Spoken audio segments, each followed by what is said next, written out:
beautiful morning from our studio here. And of course, clockwork, it's exactly 7 minutes gone past the hour of 11. I trust you're doing just fine. And if you are, yes, very well, then we say thank you. And thank you very much again for joining us on the issues today. Last year, we had a conversation around cervical cancer, a screening. It was a conversation that was top notch in a way due to the fact that there were responses towards that conversation. But unfortunately, last year we could not, conclude discussions around cervical cancer screening. But fortunately, again today in the studio here, I have my doctor guest in person of Dr. Rabiu Fatimat, who was with us last year to, round up this conversation in a very solid, profounding way. Today on the issues, we will talk more on the diagnosis and the treatment of cervical cancer screening.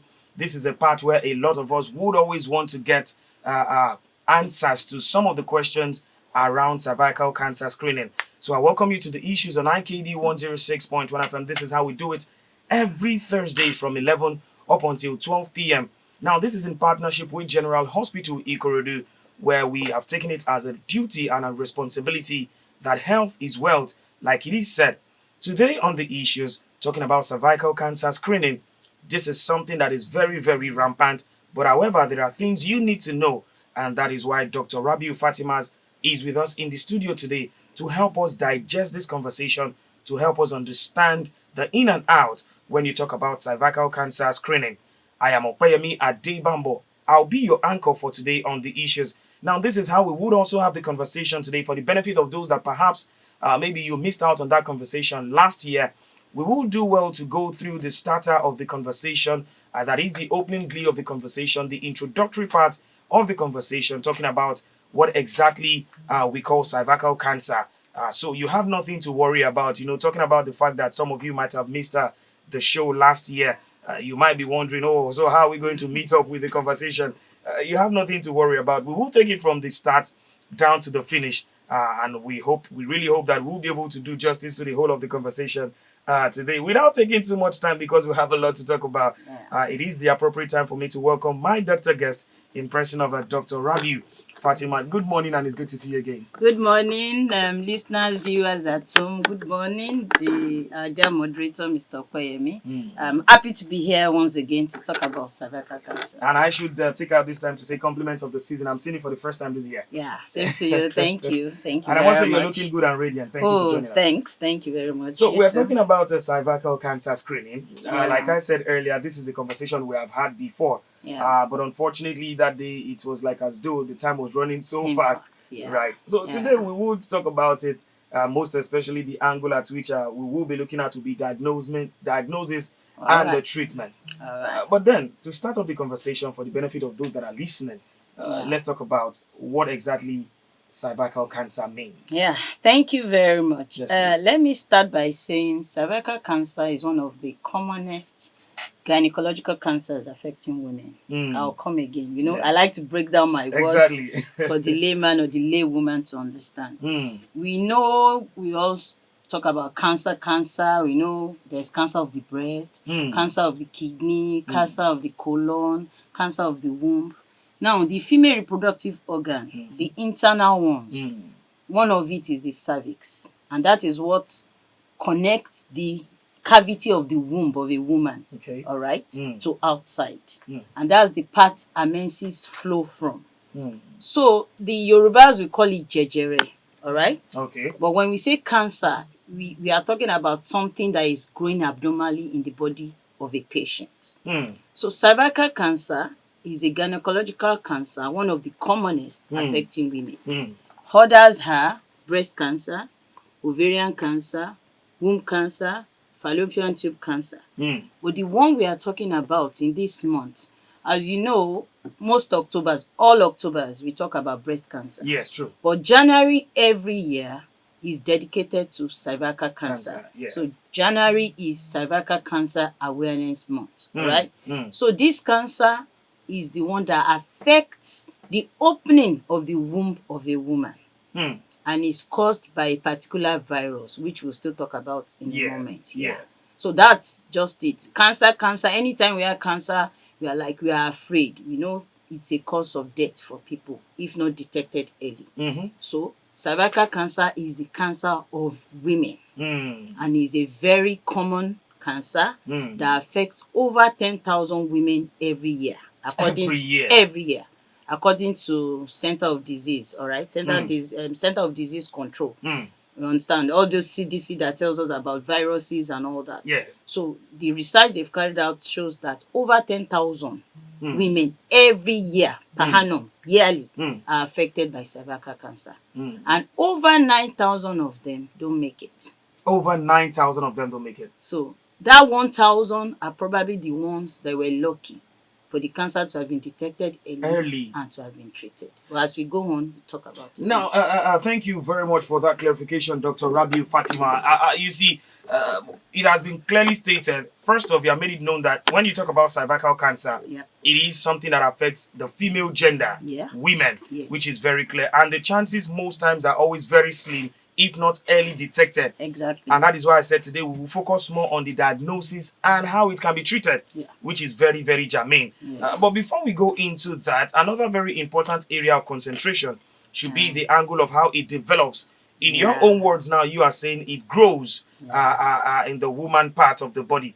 How exactly does it develop when you talk about cervical cancer? Thank you very much. Yes, now, let me just diverge briefly. Yes, please. We know a lot of viruses. We know the coronavirus. God forbid we should not have it again. Though there's another one in China HMPV now. God, in fact, we are praying to God.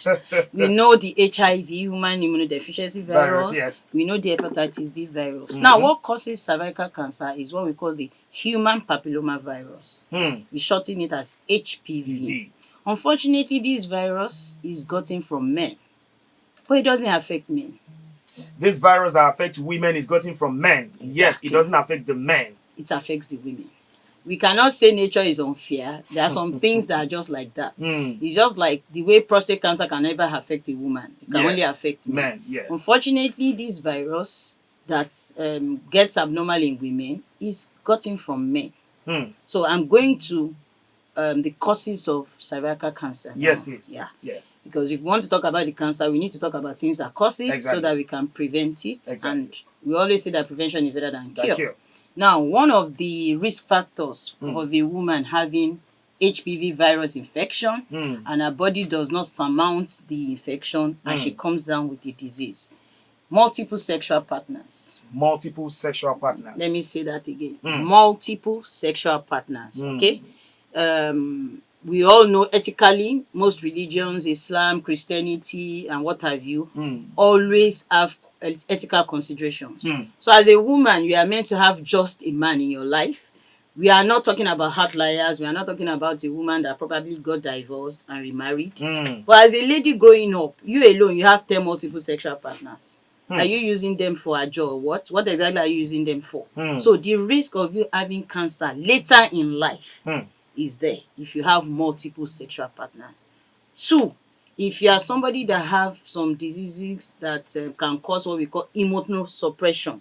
I'll come again. Yes. There are some diseases that can make a woman or a patient very, very prone to diseases. Things like HIV infection, hepatitis B infection, tuberculosis, or somebody that has even abused a lot of drugs and her body does not have any immunity anymore. So any woman that is in a state of immunosuppression, what we will call reduced immunity, let me use those words like that, she's at the risk. Because what the HPV virus does is, once the woman gets the infection, if the body defense of that woman is high, she might fight the infection. Okay. But if the body defense is very low, then she will come down. And once the thing progresses, it will start forming a cancer. All right. Another risk factor which we might not be in control of is what we call socioeconomic status. Low socioeconomic status. All right. The woman does not even eat well. She'll be prone to a lot of diseases. That's why the immunocompression can come in as well. She's down with some infections. She can't get well treated, and so her body does not have defense. So, like if you have money, you know you will eat at least balanced diet. True. You probably eat 101 or 101 as you want, not like 000 first day 0. So even the immunity in your body will be very low. So some people are lucky they've been born into wealth. So the low socioeconomic status will not affect them. It's not a problem So for them. yeah, but some people that maybe they were not so lucky and they have issues feeding, clothing, taking care of themselves, they can come down with such. And that's why in places like underdeveloped worlds, we have increased incidence of cervical cancer in them. Then another risk factor is this abnormal vaginal discharge. And Please break that down. yeah, for women, there's what we call physiological vaginal discharge. That means something that is normal. Like if a woman buys a pants today, in the next 2-3 weeks, if that pants is white, in the next 2-3 weeks, that pants will not be totally white anymore. Because there are some natural physiological discharges that come from the private part of a woman. But if your discharge starts smelling like spoiled fish, you know how spoiled fish smells, you know, or it starts becoming so plenty, we call it copious, foul smelling vaginal discharge. That kind of discharge is no more normal for a woman. In fact, that of cervical cancer has a characteristic smell that once that woman has it and you enter where she is, you won't know when you start blocking your nostrils.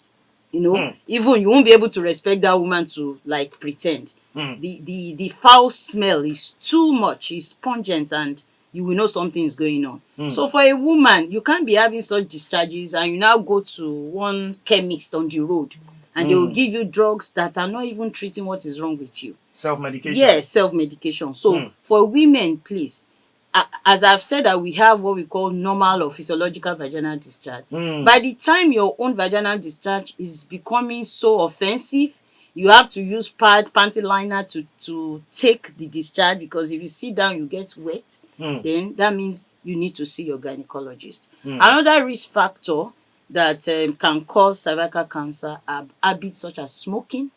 Yes, smoking and excessive alcohol intake. All those things can affect a woman in future and she can come down with cervical cancer. Another thing is what we call early coitus. Early coitus, I will explain. Yes, please. Usually in this part of the world, a lady is not meant to marry until she's matured. But unfortunately, because of some westernization that we have, some youthful exuberance, we've seen girls by 13, they started having sex. Plus or minus, maybe they are being abused by pedophiles or not. True. So early coitus means that lady or that particular girl child started having sex earlier than when she should. So that means she gets exposed to that human papilloma virus. So there is a problem if a lady gets exposed to sex at the early age. Exactly. Because I've said earlier that the virus is gotten from men. So you should know that that risk also applies for maybe a girl child that has been raped. You understand what I'm saying? True, so yes. Yes. Not to talk of maybe some youthful exuberances that our youths indulge in. So all those things are the quick risk factors we can talk about. At times, family predisposition is there too. So we can ask the woman that, sorry, do you have anybody in your family, your mother, your auntie, your sister, your niece, usually first degree relatives anyway, that has had any form of cancer at all, may it be cervical cancer or something else. So we have what we call familial predisposition. Is this to say that it is perhaps hereditary? Exactly. So even though that comes down in the line, but is a possibility. So if you're a woman and you've told me your mother died of cervical cancer, I'm on the edge, making sure exactly. It's just like maybe somebody's mother has hypertension or diabetes, the father has diabetes. So that risk is also there. So a family that they have history of cervical cancer or any other cancer at all, colonic cancer, bladder cancer, we want to be sure that we screen that woman earlier than other women that don't have the risk. So those are the major risk factors that can make a woman have cervical cancer. You are listening to the voice of Dr. Rabiu Fatimat today on the issues while we talk about cervical cancer screening. This is a very germane conversation. So if you're a woman out there, a lady or a girl child, please stay glued to your radio set and do well to call us if there are questions whatsoever as regards cervical cancer on 0904-081-1061 or 0904-082-1061. Before I move to the next question, I will just like us to deviate a little bit. I want to ask you, when you talk about cervical cancer, when people hear cancer, the first thing that comes through the mind is, oh, death is coming. Death is just around the corner. And with your statistics given, it shows that a very little figure of persons survives this because of late detection of this cancer. Now, does it have anything to do with the age? Some people believe that before you can have cervical cancer or any kind of cancer, oh, maybe you're around 40, 50, you are getting aged already. How true is that statement? Thank you very much for that question.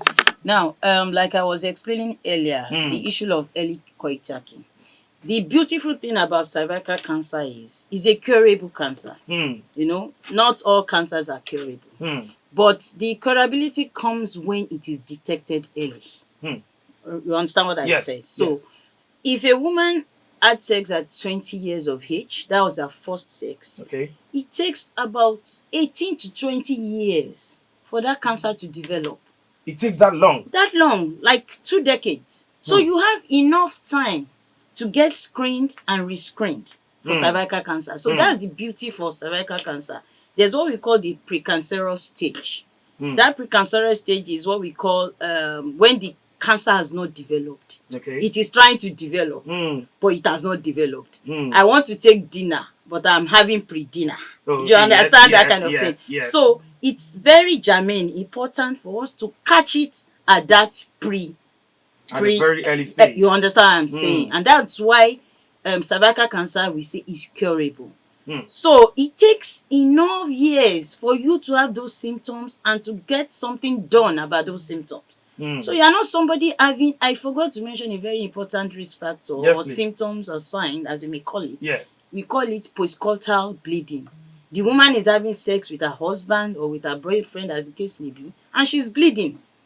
Either during the sex or even after the sex. Another one is a woman that has stopped menstruating, what we call menopause.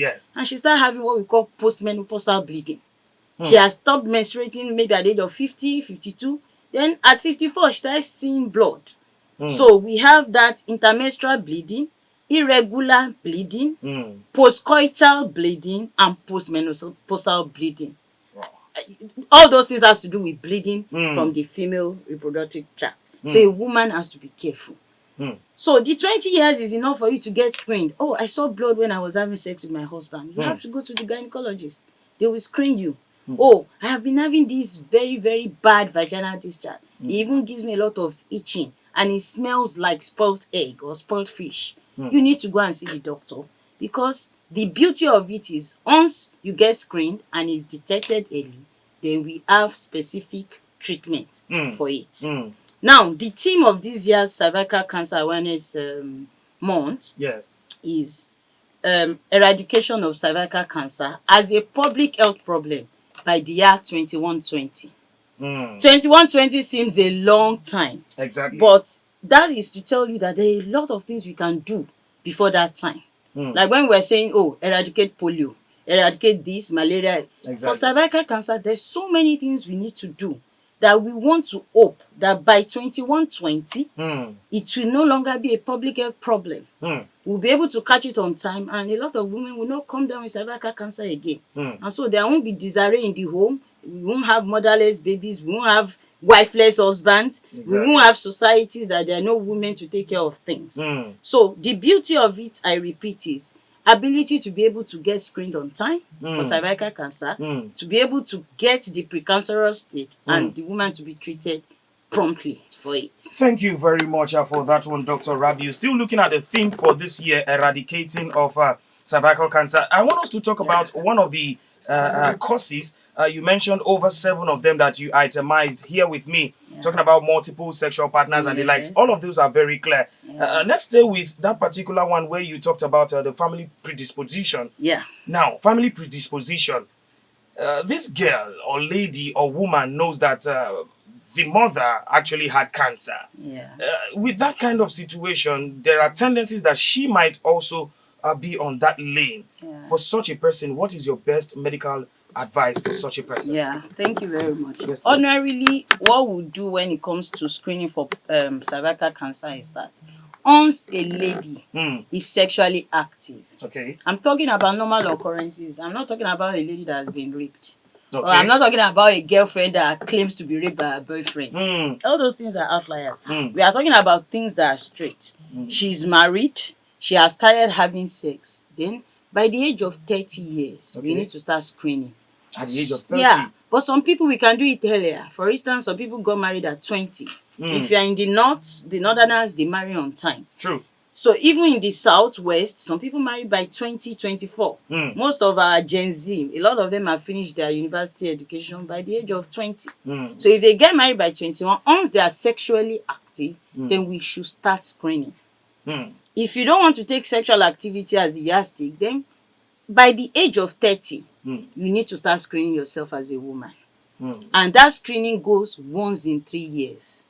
So there is no way, if you do that once in 3 years, that if there's any abnormality, we will not pick it up.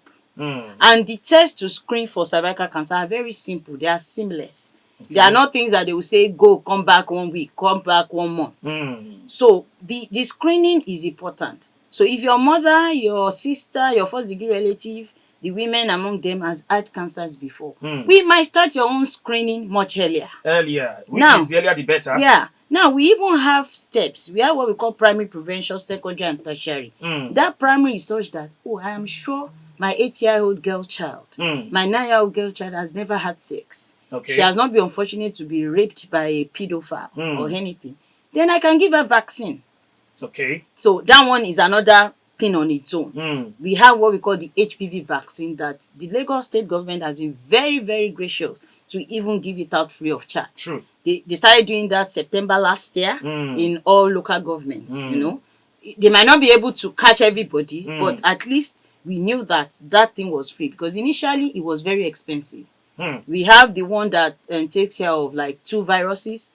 The HPV viruses are many, but the culprits, the common culprits are what we call the HPV 16 and HPV 18. They are strains. Those viruses, they multiply like anything. Exactly. So we have 16, 18. So there are some vaccines that will take care of HPV 16 and 18. There are some that will take care of HPV 33, 34. So some of these vaccines, apart from the one that take care of 2 of those viruses, there are some that take care of 4 viruses. There are some that take care of 9 viruses. Which makes it better. But those things are expensive and not readily available. But since from statistics, the ones that are common or commonest is 16 and 18, so we have those vaccines available free of charge. Initially, it used to cost as much as 50,000, 60,000 in 2 doses. But now it's free. So we don't have any excuse. So if your child has never been raped, or she has not, you are sure, you can beat your chest that my child has never had sex with a man. We are not even talking about transgender people and all those sort of rubbish, you understand? But you are sure she has not had any sexual incidents before, then you can give vaccine.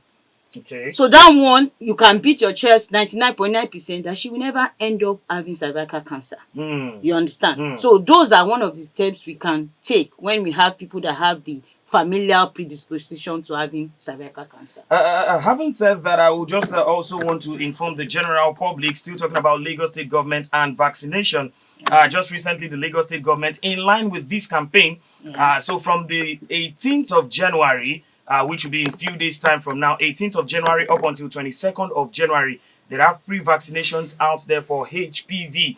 Still talking about measles, yellow fever, and all of that. It is totally free of charge. So when you see them around your neighborhood, please do well to welcome them.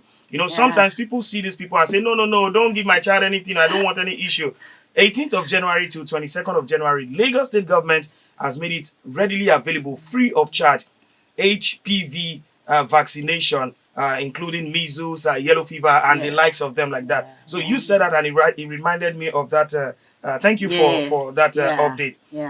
In your words, Dr. Rabiu, you talked about the fact that the process of screening is seamless. Yes. It doesn't take almost forever. No, it doesn't. Let's talk about the expenses, the cost. People will listen to how you say these things, and as beautiful as it is, they will tell you that, they will tell us to go and do this screening now. It's expensive. Most of the times, many people run from coming to the hospital because of the financial side of it. How affordable is the screening for cervical cancer? Okay. Thank you very much. Before I talk about the affordability of the screening for cervical cancer, on that HPV vaccine, I've had religious bodies, Muslims, Christians, coming and asking, doctor, they said this vaccine that is harmful. they said it has a lot of side effects. And that's why some people don't allow them. Exactly. There's so many biases, so many sentiments. And no, they want to reduce the population in the underdeveloped world. That's why some people it's just like even when we're having the coronavirus vaccine, some people refuse to take it. They say no, they are using it to kill the sperm cells in the man. They are using it to kill the eggs of the woman. No, no, no. There's nobody that wants to harm anybody for any, even if that is the case. Those things pass through what we call standard operating protocol. There are standards by which those vaccines have to pass through to make sure they are safe for human consumption. So please, if they bring, at times they even bring these vaccines to the schools of the children, they will tell you as parents, please sign, should we give your child? Exactly. It is safe. Even if there's going to be any side effect at all, there are those of maybe a transient kind of warmth in the body of the child, which is even usual when all these babies take their vaccines. So for you to now say it makes somebody die, we saw so many videos on the internet talking about these viruses. Please, I'm repeating it today. HPV virus is very safe. In fact, the developed world now, they are not only giving the females, the girl child, they are giving it to the boys. So they are like, okay, the boys are the ones that give it to the female. Let's even give it to the guys so that we stop the source. But because when we have resources that are not enough, we need to like optimize the ones that we have. Yeah. So like you mentioned earlier, the vaccines are very free. Yes. Yeah. And is available in primary health centers and some general hospitals, even in private health facilities. Those things are very, very affordable and available. Now we are talking about the screening. There's a particular screening we call pap smear. Now, in the developed world, it's even the patient that comes to tell the doctor, doctor, I read about this. Please tell me about it. So even some patients are more updated than they have more info because they've asked Mr. Google and Mrs. Google. So they know a lot of things. True. Yeah. So now the screening is such that we just put in what we call a speculum. Okay. The screening part also involves taking history, talking to the patient to ask about things I mentioned earlier about risk factors.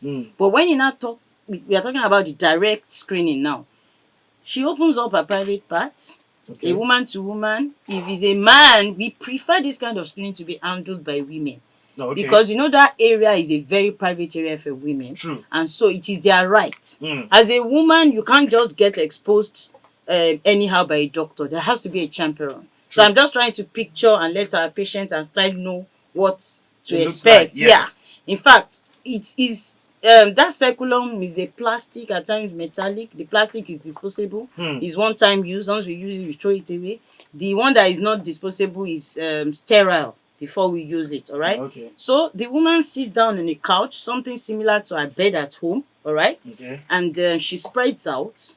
You understand? We do some minimal cleaning, and we put on the lubricated speculum, and we put on something very similar to a cotton bud, the one you use to clean your ears, which we are not supposed to be doing, but most people do it. Does that? Yeah. So we just go to the neck of the womb that we call the cervix, and just take what we call a representative sample.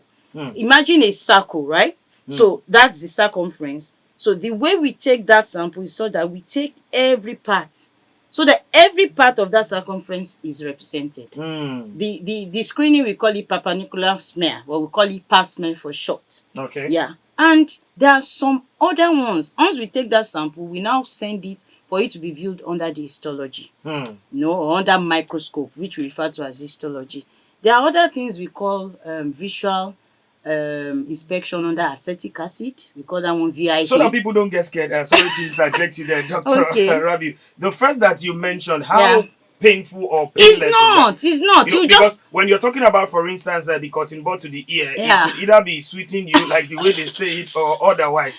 So for you to have that with the private part of a woman, I hope it isn't painful. It is not. It's not. Number one, let's remember that we are talking about a woman that probably has been having sex. So she's sexually active. So we are not talking about a virgin right here. So the problem of maybe having vaginismus or having tight private parts will not be there. Not there. Then I mentioned that our speculum that we are inserting, we lubricate it. You understand, with a lubricant, so that at least the thing will go in smoothly. There are even some women that have done similar tests before. There's a test we call HVS. Maybe when they're having discharges and they go to the doctor, the doctor will tell them to do that particular test. So they are already used to that procedure. So why that speculum has to go is we need to use it to visualize that opening of the cervix, so that we are sure we are taking a representative sample. I don't want to take a quarter of the circumference. I don't want to take it has to be all of it. Exactly. I don't want to take it. It has to be all of it. And it's not painful. We don't even give any sedation or anything. In fact, most times we are talking to the patient's mind is not even on it. Because as we are talking, we are gisting. I'm already doing with the lights and everything. The other ones that pap smear can take like 2 days, because we need to view it under microscope. The other ones I mentioned earlier are the ones we can use acetic acid or iodine, and those ones give us instant results. So I can tell you, madam, you are free, come back 3 years time. Oh, madam, I'm referring you to your gynecologist. So it's very simple, it's not painful, and it's cheap. In general hospital, the amount of the test is like 700 naira. If it's going to increase, it can't be more than 1,000. But even now, that's cheap. Yeah, now there are certain ones that we even do free of charge. That one with acetic acid, glucose iodine, we have a committee in the hospital that takes care of it. So you can walk in any day, Monday through Fridays. Any day. Except weekends. Yeah, so Mondays through Fridays, and you can get screened free of charge. You can use that opportunity this month of Cervical Cancer Awareness Month to get screened. Tell your wives, tell your girlfriend, tell your children that are already sexually active to come and get screened. It's simple and it's not expensive. Still talking about this campaign that every woman out there needs to be aware of, and when I say women, including the ladies and the girl child, it's very important. Now, for clarification's sake, let's come down to the angle of the virgins now. When you talk about the CC, which is the cervical cancer, is this to say that it has nothing to do with the virgins? All right. Because, you know, we keep talking about ladies that are sexually active already. So is this to say that the virgins are very, very safe? But before you answer that question, let's go down to the phone lines. Let's take some calls. Hello to you. Let's get the question clear. Is there a treatment after the person has been treated? How do you mean? After the person has been confirmed to have cancer. Oh, okay. Yeah. Okay. Okay, Dr. Rabi will attend to you. Just stay with your radio. Thank you. Okay. Thank you, Mr. Abiodun, for that question. Yeah, like I mentioned earlier, that the beauty of cervical cancer is for it to be detected early. So if the patient comes in very early, it is a good for the patient and the doctor. Because we'll be able to do like 100% intervention. All right. But if the patient comes in late, which is usually the case in this part of the world, they come at the 13th hour.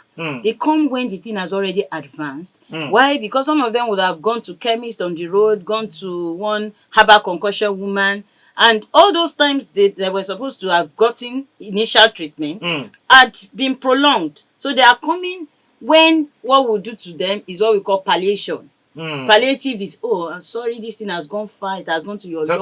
Just manage it. Whatever your symptoms, we treat that symptoms at that time. At that moment, we cannot give you 100% management anymore. 100% is a relative thing for some people. If a woman comes, she's still interested in getting pregnant, then I will not be able to remove her womb. But if it's a woman that came and she has already had 5 children, as the case may be, she doesn't need that womb anymore, and she comes early. So if I tell a patient that, ma, I am going to remove your womb, it is good news. If I tell you, it is good news to tell a woman I'm removing your womb. Yes, that you have this cancer is coming, but luckily you have come at stage 1, stage 2. So it's a good news. It's just like breast cancer too, which a lot of women shy away from. If you are coming and we have found out that your breast is cancerous, and we are telling you we can do what we call mastectomy, it's good news. Even though it is not funny for the woman and even the husband, you know, but there's silicone breast. It is when you are alive that you can say, oh, you want to enjoy this. So for a woman that comes in early stage, we have like 100% kind of approach to management. Here at General Hospital? Yes. But if it is somebody that has come at advanced stage, when we cannot remove a womb anymore, then we need to resort to things that we call things like immunotherapy or radiotherapy. Cervical cancer is very sensitive to what we call radiotherapy and immunotherapy, as opposed to ovarian cancer that deals more with chemotherapy. Those ones are just treatments with chemicals. The radiotherapy one means treatment with radiations, radioactive rays that will help kill the cancer cells because they are producing, they are multiplying in geometric rates. So what the radioactive rays does is to break those rays from advancing. So it will just remove or reduce the tumor bulk. Okay. We won't be able to remove the womb anymore because sometimes the thing has what we call metastasized, moved to the lungs, to the abdomen, to the back. She has severe low back pain. She's having low blood pressure. She's having low blood level. So all those things is as if I say I still want to remove it, it's as if I'm removing a heart or removing what we call the aorta or removing And her then it legs. now becomes dangerous. That's palliation. But and that's where the campaign comes in. Let us be able to screen ourselves early on time to be able to detect and to be able to now give prompt management. Mr. Abiodun, you've heard that from our doctor guest, Dr. Rabiu Fatimat. If this at all happens, always ensure that you visit the hospital. General Hospital Ikorodu would always be there for you. Early detection is key. Now let's talk about our virgins and in response to the answer to that question. Yes. I said earlier that human papilloma virus, the HPV, is gotten from men. True. So if a girl has never had sex in her life, okay, then she's not meant to have the risk. The only risk that she can be left with is that one I mentioned, that could be familial predisposition because her mommy had it. And that one too, by the time she gets married and she has been disvirgined, we need to be on our toes to make sure we screen her often to make sure she doesn't have it. But if that's going to be a bargaining power to even talk to our girls, please, no sex before marriage. No sex before marriage. You know, all these things vary. I don't want to say that would be almost impossible. So with Gen Z, with millennial, different things happening. So, but it's going to be a positive for a girl that, I'm a virgin, though I know my risk is almost zero. You understand? So it's something to even look for. Thank God, though, I'm protected from having cervical cancer. And when you get married, when you have this virgin, then we start screening you. You understand? But don't forget that even in this Gen Z world, there's so many funny things. True. We now have lesbians. All right? Lesbians will sleep with themselves. One of the lesbians, if she's a transgender kind of person, will sleep with a man. And still catch it. And still with all the funny, and I don't want us to go into that today. So even when we are saying never, in medicine, we say never say never. Because even you have told me you're a virgin. I don't know if you have been doing other things. The man could have been doing some things in between your toes, in between your thighs. You know, there could have been a similar content about possibilities. You could have had bruises that something else will not enter through the bruise you had. Some even shared their toys, and you can get it from the toy that was shared with. Yeah, but I don't want us to talk too much about it. So, let's get to the zenith of this conversation. Right. If you're listening to us, we're still talking about cervical cancer screening, which is very, very common. It's actually a cancer that affects only the female gender. Now, one of the things that you said earlier, looking at the statistics, the figures, I think you said about 10,000. Over 10,000 annually every year. Yeah. And in most cases, 9,000 or more actually lost their life to cervical cancer, leaving about less than 1,000, as survivors. One of the reasons is because of late detection. Exactly. I would ask you as a medical practitioner, you've been in this field for years now, why do people, come late for screening? What are some of the causes? What are the reasons to why you think people don't come early for detection? Thank you very much. Yes. One, there could be personal reservations.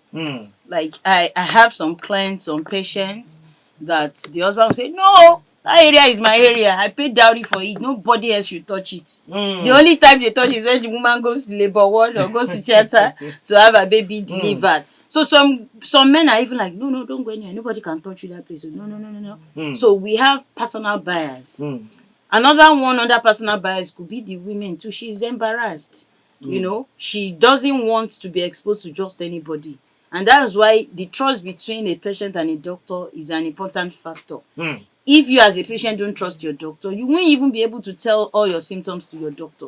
Not to now talk about, madam, let me examine you. And like I said, once a patient is being examined, there has to be a champion, somebody to be there to like, okay, we are sure this doctor is not a randy doctor.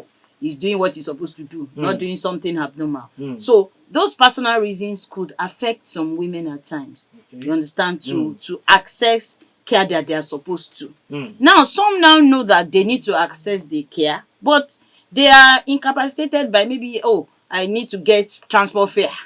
You want to come from Ogijo to Ebute. Mm. You are waiting for your husband to give you 500 naira for transport fare. Mm. Or if you are the type, it's both you want to do, or you want to do Uber, you know. So those things are just personal things. Mm. Then there are religious beliefs as well, like I mentioned. Like that vaccine type, some people are saying no to it. Mm. So if they are saying no to it, they don't even want to. I have patients that will tell you, I don't want to come to the hospital. If I tell them I have a headache, by the time I'm leaving the hospital, they are giving Another me. thing is coming in They are again. telling me I have 10 things already. They are saying I should go and do CT scan. That maybe there is something called space occupying lesion in my brain. So the fear of the unknown at times affect our patient. And that's why we do all this campaign to say, no, there's no big deal in this thing. It's just for us to see. And he's a woman. So don't think a man will attend to you when it comes to screening. We can assure you, I can categorically say that women are there to screen you. So that part of the fact that you are saying embarrassed, you don't want to expose, is not there. The men should know that we are screening their women. We are not doing anything other than that. No extras. No extras. It's for the benefit of him, his family, and the community at large. Then when you talk about money, I've told you that there are some that are very cheap. There are some of these things that we do that are very cheap.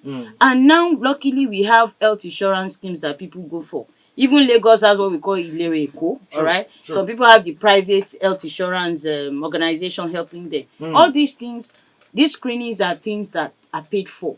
So there is no complaint of financial constraint when it comes to cervical cancer screening. Except you yourself want to make yourself a troubled person. There's no reason for you not to come for screening. No point being adamant.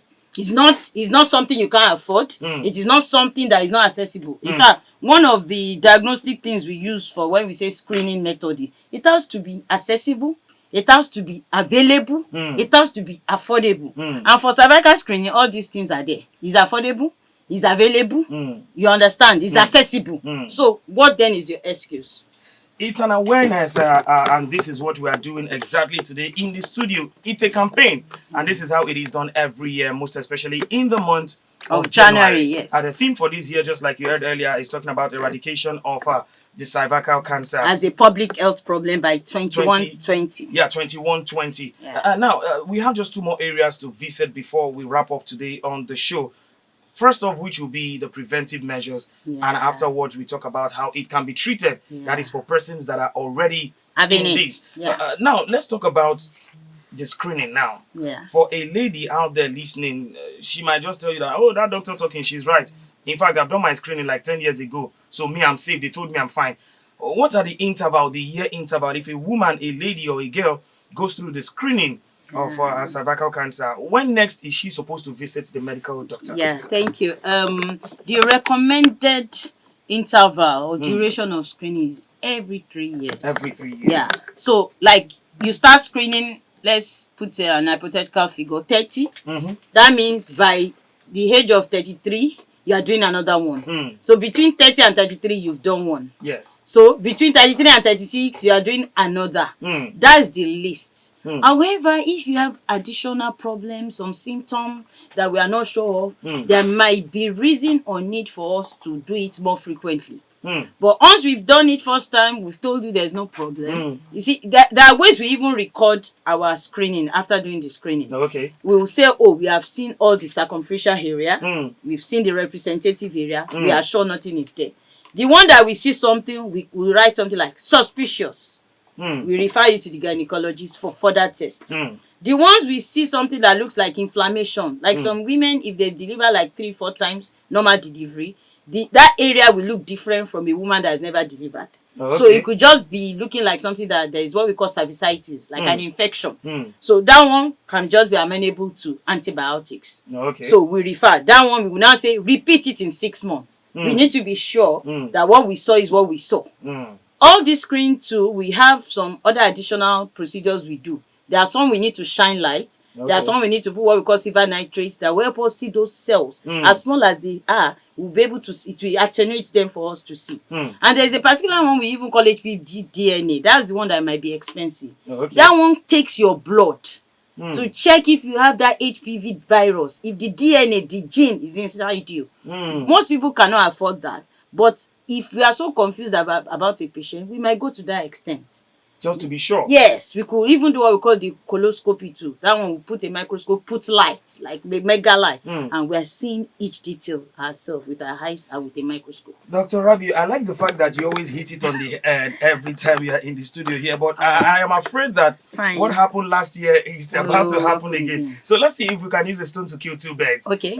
Briefly, can we talk about how it can be best prevented? A lot of these women out there right now are listening and they are like, okay, I will not allow this cervical cancer happen. How can they do that? And for those that are battling with it, it is not suicidal.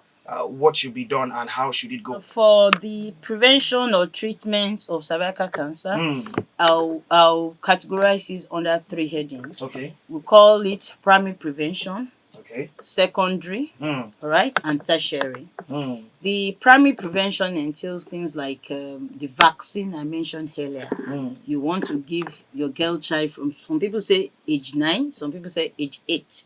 But you are sure your girl child has not had sex, you know, and God forbid she has not been raped. So you are sure that there is no exposure to the virus from a man. So from age 9, you start giving your child the vaccine. The vaccine is in 2 doses. Okay. So that primary prevention is like you are eating it at the head. Yes. You know, the source, you are cutting it away. So if she has the vaccine, the body will now develop some immune response. So in future when the virus comes, it's like soldier. The thing will run away. No space here. If you see a soldier here now, everybody be like, you know. True. So that's what the vaccine does. It gives a long time immunity for the girl child. So by the time she's getting married at 25, 20, 30, she has the vaccine.